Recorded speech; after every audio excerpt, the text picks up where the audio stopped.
Welcome everyone, let's go through the iOS 16 compatible devices. So first of all, open up the settings app, then find general, then find about.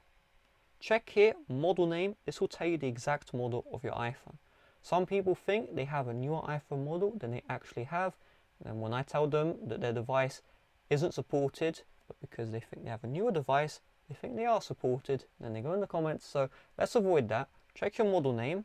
If your model name is iPhone 7, 7 Plus, 6S, 6S Plus, SE, brackets, first generation, iPhone 6, 6 Plus, 5S, and any older iPhone, you will not receive the iOS 16 software update. Plain and simple.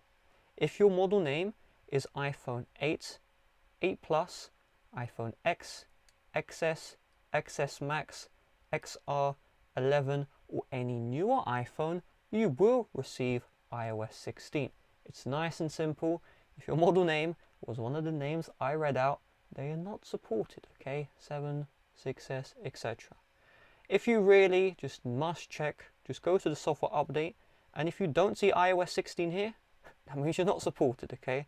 I will have a troubleshoot video in the description. If you watch this video, you know 100% you're supported and you don't see iOS 16, so check the description for that one. And with that being said, thanks for watching. See you guys later. Bye bye.